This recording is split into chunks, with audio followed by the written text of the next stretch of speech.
Okay, so the next part we're going to be doing here is multiplying and dividing fractions, and we're going to be using an algorithm to solve this. So solving using multiplication and division.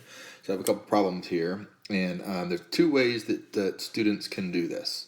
The first way is to multiply straight across.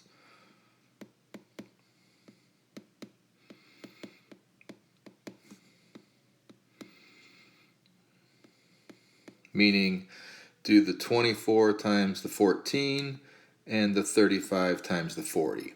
If they do that, they end up with really big numbers. Obviously, 35 times 40 is a huge number, and 24 times 14 is also a big number.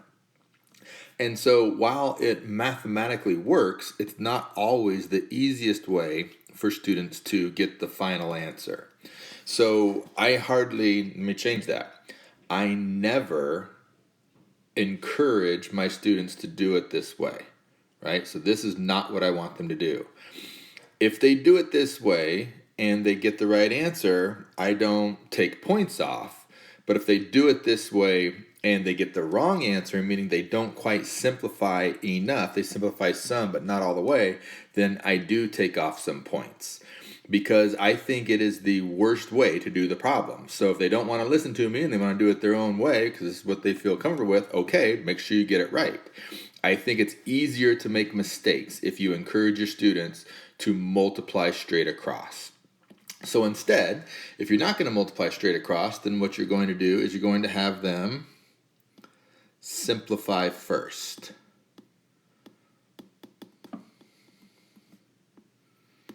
And that's what I'm going to show you right now. I'm not even going to show you how to multiply straight across. That's how much I don't like that students do that. It'd be nice if I could spell the word first correctly.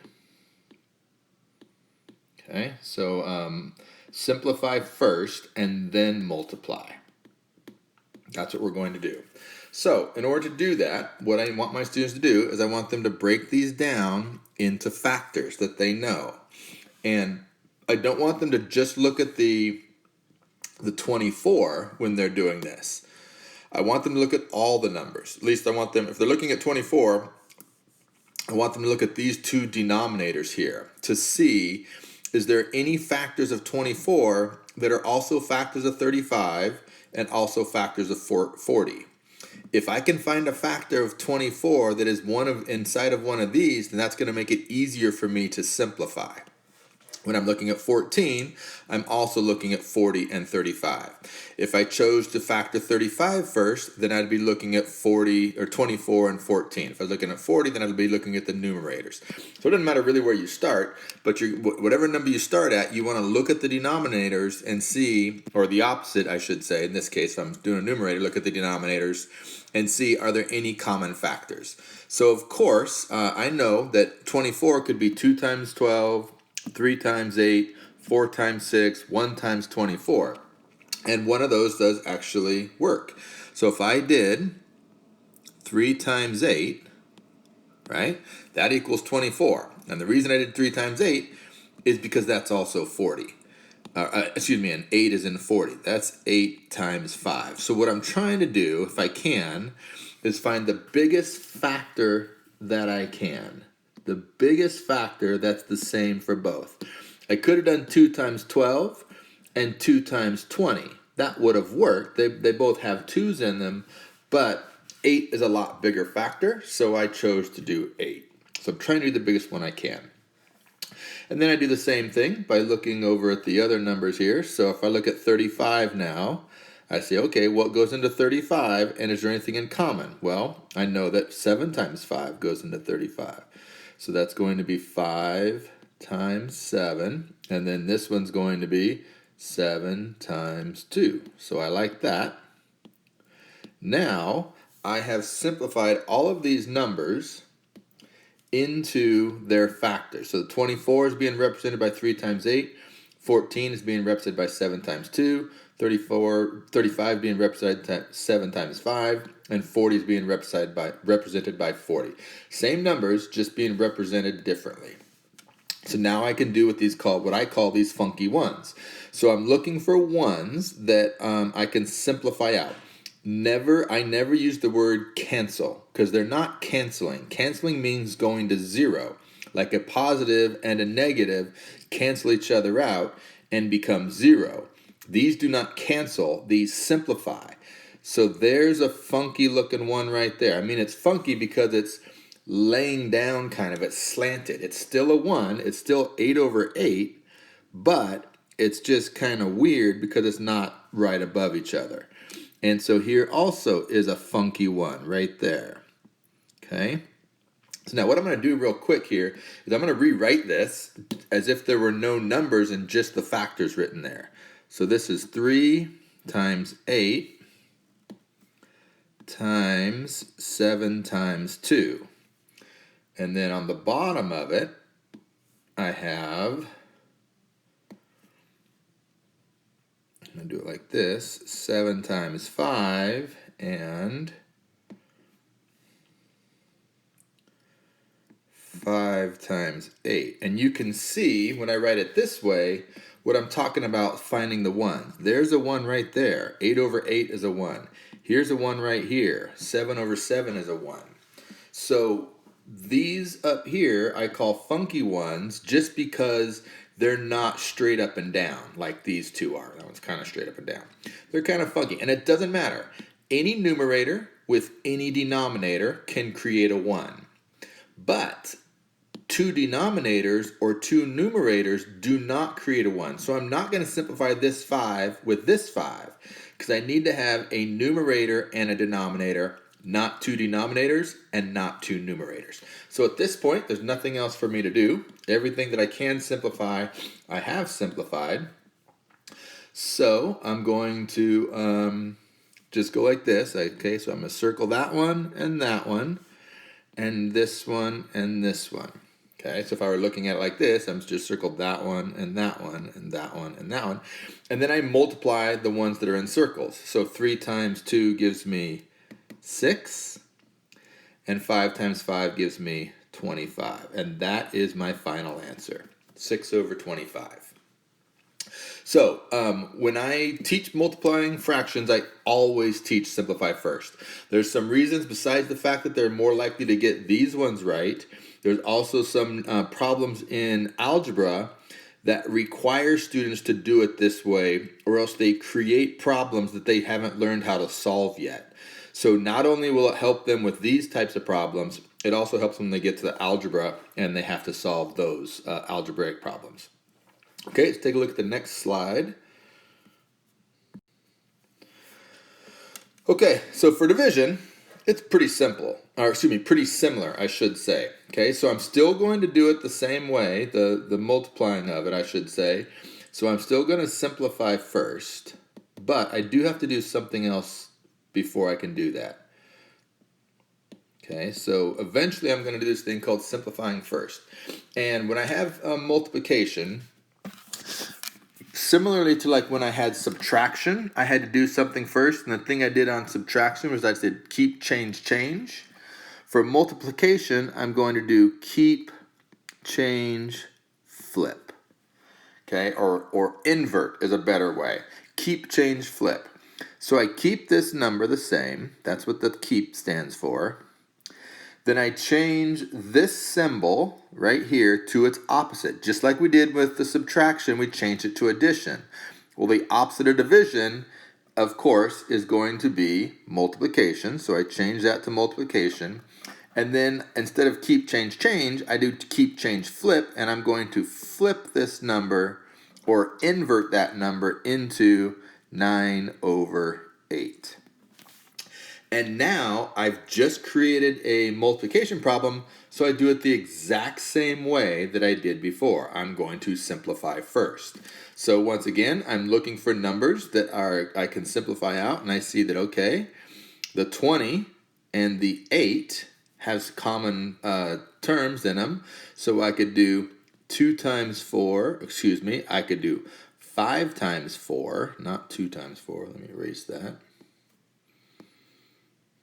Okay, I could do 5 times 4, And I can do 4 times 2, just like that. And then looking at the other ones, I could do 3 times 3 for 9, but I notice right away that the 27 is 3 times 9. So there's no reason to simplify this number because it's already one of the factors that I want. So I'm just going to leave it. And now I'm going to find my funky ones. So I see I have a funky one right there. And I have another funky one right there. And then that's it. So then what I have left is a 5, a 3, and a 2. And so I'm going to multiply. Now I'm going to multiply straight across. So I get 5 times 1, 5 times 1 times 1.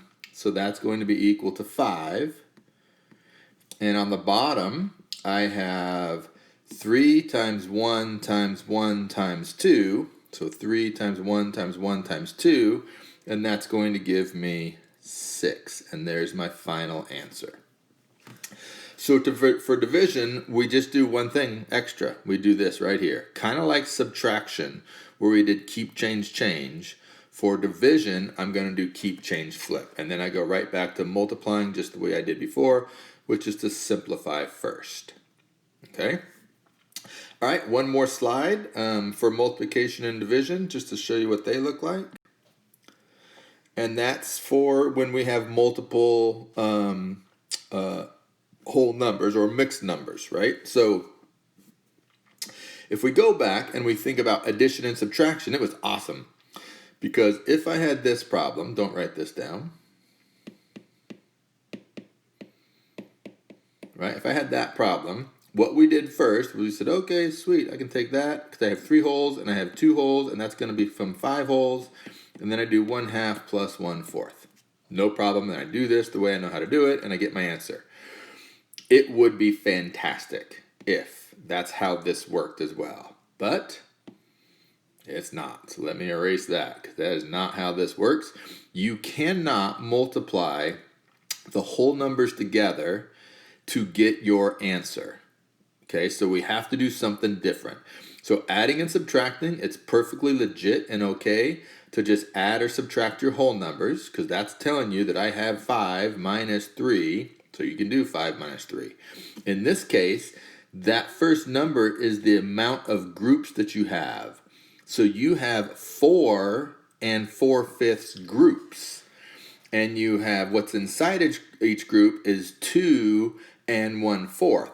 So you cannot just take this and multiply it by the 2 and come up with 8. That's not the way it works.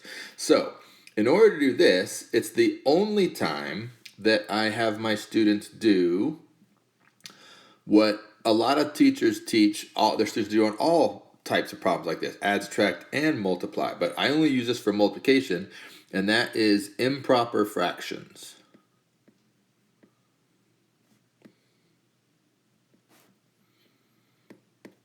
So I call that the backward C. It's not really a backward C, but you write it backwards, so that's why I call it a backward C.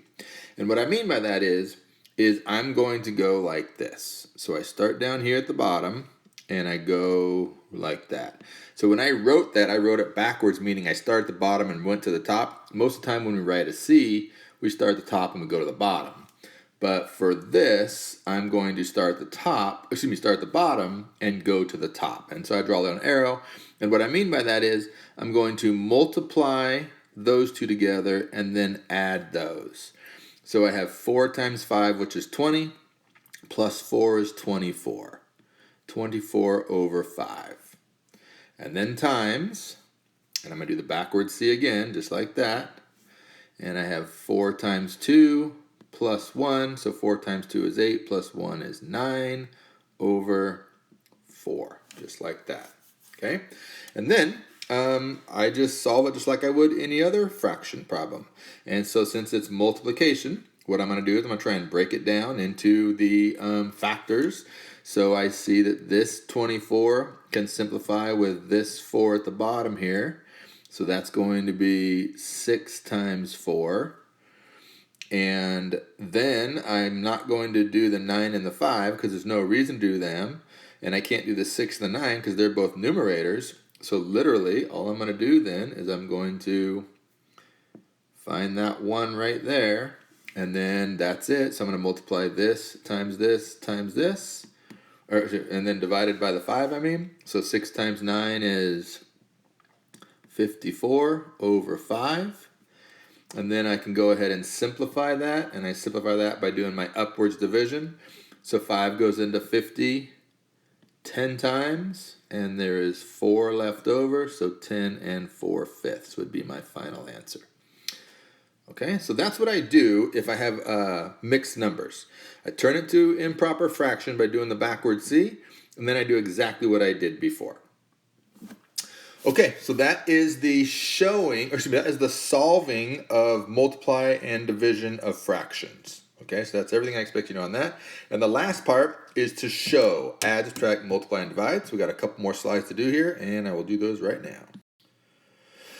Okay, so now we are showing, right? So showing means that we're going to be using some sort of diagrams, right? We're not going to be building it because that would be build, and we're not going to be solving because that would be the algorithms that we've already done. Now what we're going to do is show. So typically if you were teaching this to your students, you would do showing before you would do the solving.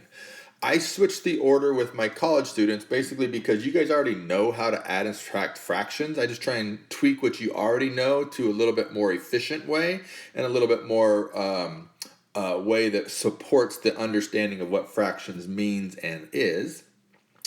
And then I go back and I show you how you guys could actually show students how to do this, or how they could show you how to do this.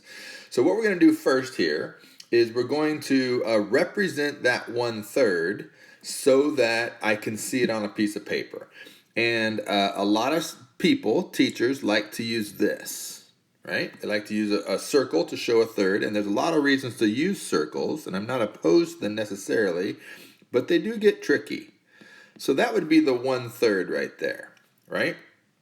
And another way to show it, which is actually the way I prefer it, is to use a rectangle like this. And I'm going to go ahead and break it into thirds and color in one of them. The goal here is to make each of these pieces to be as close to the same size as possible, right? Clearly that one's a little bit smaller than those two. This one is smaller than these two. This one is the biggest. The goal is to make all of these pieces be the same size, because that's what we're talking about, is each size is going to be 1/3. It doesn't matter which one you color in, right? Doesn't matter which one you color in, but you just need to color in one of them. Okay, so then I'm going to do the same thing for the fraction there. So, okay, so if I do this, whoops, I'm going to do this in a different color. Excuse me. Okay, if I do this in a different color, and again, I'm trying to make that circle be basically the same size, and then I'm going to go ahead and color in half of it, just like that. Now, if I do the same thing down here, this time I'm going to go this way with it. So each time you can see that I chose to do the lines differently. For the circles, I did the red circle, I went up and down kind of, and for the green one, I went left to right. For the rectangles, I definitely went vertically for the red one, and I went horizontally for the green one. Now, the task is to combine this piece with this piece, and that's kind of tricky, right? Because where do I make this green piece fit in here? I can't really do that very easily. And same thing here, I'm trying to make this piece fit into one of these two, but clearly that looks like it's going to be bigger than either one of those, which it is. But this is why I like this one better. It's easier to make this piece fit in here than it is to make this piece fit in here. So I'm going to go continue using my rectangle and no longer use the circle. And so then for my rectangle, what I'm going to do is I'm going to draw another box, the same basic size as I did before. So trying to make all three of these boxes be basically the same size. And then I'm going to draw in my thirds so that I can see my thirds like that. But I also need to have my thirds in my green box so that I can see how much of my thirds is the green making up.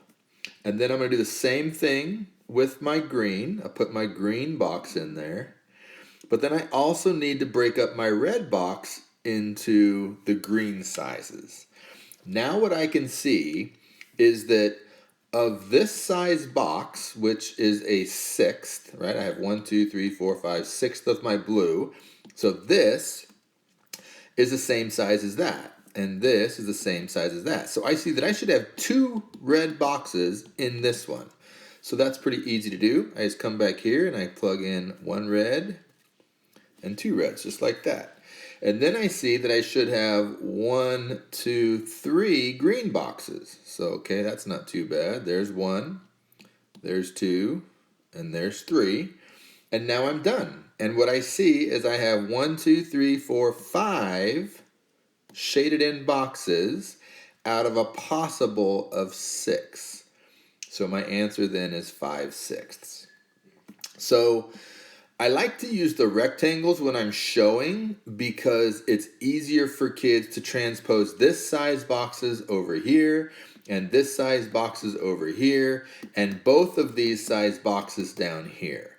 I'm going to quickly do it up on top to show you how it can be done, but it's just not as advantageous. So if I want to do the green one, I would have to draw this like this, right? So now that's cut this into 2 pieces, which I didn't draw it very well. Clearly, that's not the same. Those are supposed to be the same size piece. So now I got 1, 2, 3, 4. Well, then this also needs to be cut. And that's kind of weird to have students do it like that. And if I'm going to then change this one into this one, I'm going to go like this, right? Once again, these 2 boxes are cut, or these 2 parts here are cut into 2 pieces. So I would need to cut that one again. And now I've got 1, 2, 3, 4, 5, 6. 1, 2, 3, 4, 5, 6. So then I would need another box over here that's going to have it cut into sixths.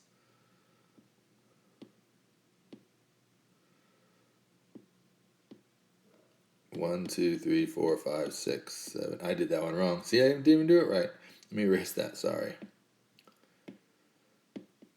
So it's got to be, no, I'll cut it into thirds first and then 6. That's the easier way to do it. So let me try that again. And this, you can see why I don't really like doing it this way. So here's my, okay, and now I'm going to cut it into thirds like this. And then basically what I have to do is I have to cut each of these thirds into halves. There we go. Now I've got 1, 2, 3, 4, 5, 6.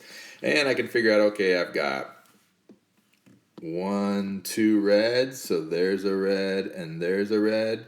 And then I've got 1, 2 greens. Should have more than that. Should have 3 greens. I don't know where my third green is. See, I can't even do this right. Anyways, so you can see the circles just don't work as well because there's something wrong up here that I didn't get drawn quite correctly. So I don't like to use the circles when I'm actually doing the problems. I much prefer the rectangles. It's easier for kids to transpose them. Okay, let's take a look at the next one. All right, here we go. So subtraction, okay. We're going to start off by doing a very similar thing, and that is, I'm going to just start with what I have. This time I'm using a rectangle only. And I need to break it into fourths. And again, I'm trying to make them as close to the same size as I can. So here's my fourths. There's 1, 2, 3. Okay, so there's 3/4. Now, this one tells me that I'm going to have thirds, and this symbol tells me to do what? What does that subtraction symbol tell me to do? Well, if we think back to our early number sense, and we think back to our integers, we did not say the word subtract, we said take away. And I'm still going to use take away. So I have 1/3, and now I want to take, excuse me, I have 3/4, and I want to take away 1/3. Well, I don't see a third when I look at this, right? There are no thirds here. These are fourths.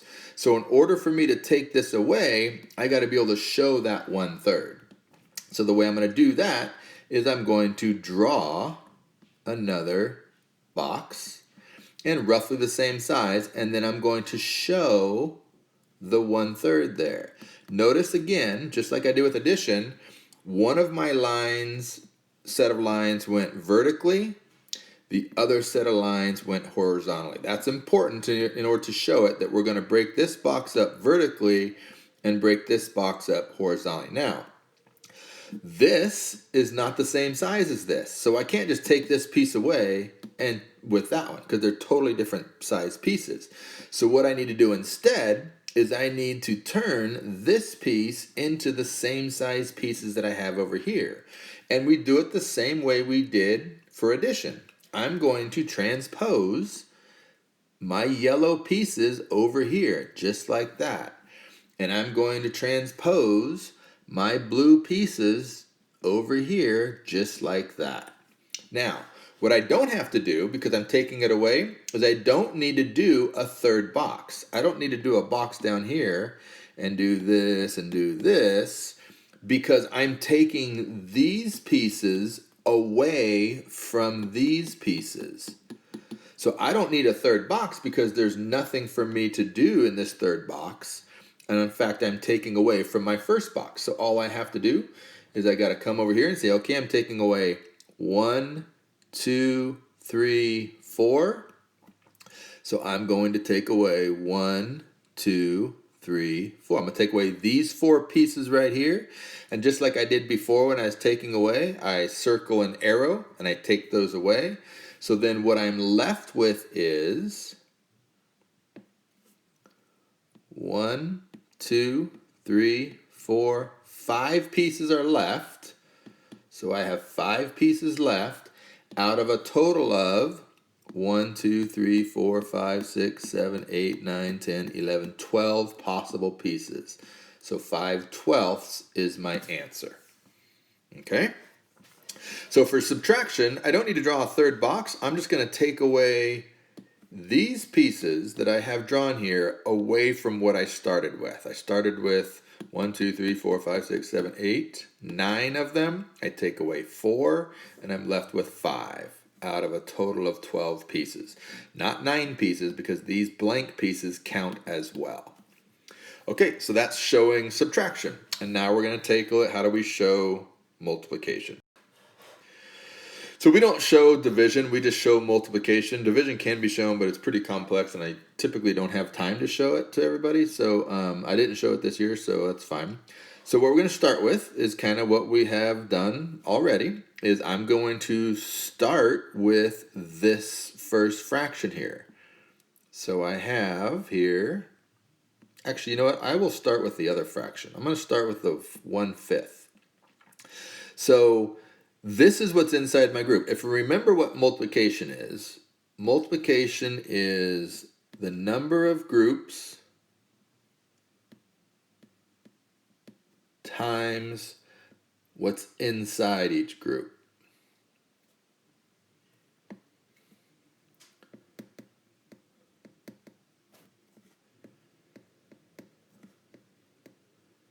Right? So it'd be like for this one, 2 times 4, I have 2 groups with 4 inside. If it's 2 times -4, I have 2 groups with 4 negatives inside.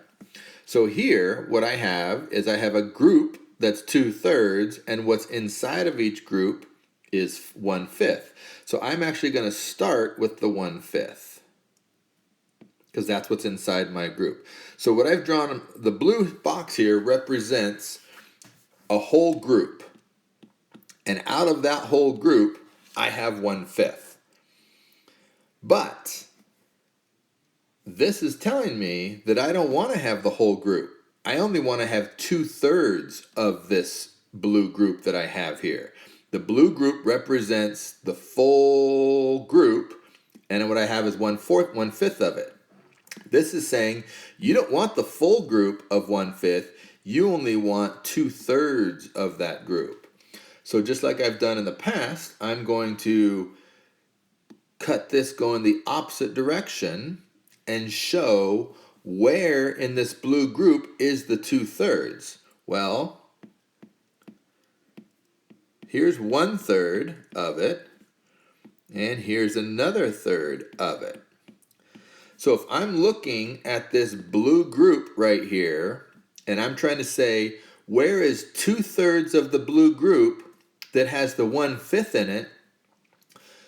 The place where the 2/3 of the group has 1/5 in it is this box and this box, because that's where the two parts are double colored.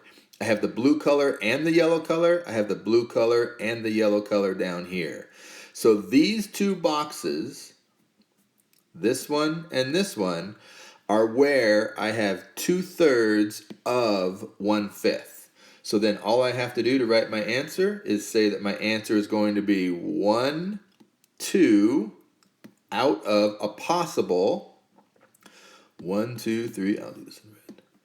1, 2, 3, 4, 5, 6, 7, 8, 9, 10, 11, 12, 13, 14, 15. 2 out of 15 is what my answer ends up being. Okay? So, for multiplication, I don't need 3 boxes. I don't need 2 boxes. I only need 1 box. So that's kind of nice to remember that. If you could remember, for adding, you need 3 boxes. For subtracting, you need 2 boxes. For multiplication, you need 1 box. And that's it. If you can remember that, then you probably can remember how to do them, because you need 3 boxes here because you're going to be adding some of the first box and some of the second box to a third box. You only need 1 box for subtracting because you are taking something away from your very, very first box that you drew. So you need to have the pieces there so you can see the pieces you're taking away. And then for multiplication, we only need 1 group. So I have my 1 group there, and instead I take part of that 1 group. That's the 2/3. I don't have a full group. I only have 2/3 of the group, so I only have to draw 1 box to get that one. Okay, so those are the notes for fractions. I'm going to go ahead and put some problems on the next slide, and then you can practice them, and then we will get back together and answer any questions that you might have. Okay, and so here's the final question. Okay, so here's the problems you can try, and on the next slide I will put the solutions. Okay, the next slide will have the solutions. And here are the solutions. I'm sorry about the mess. Hopefully you can see the answers. Here's one answer, here's another answer, then white boxes are my answers. If you have any questions, please don't hesitate to send me a text. Okay, I'll talk to you soon.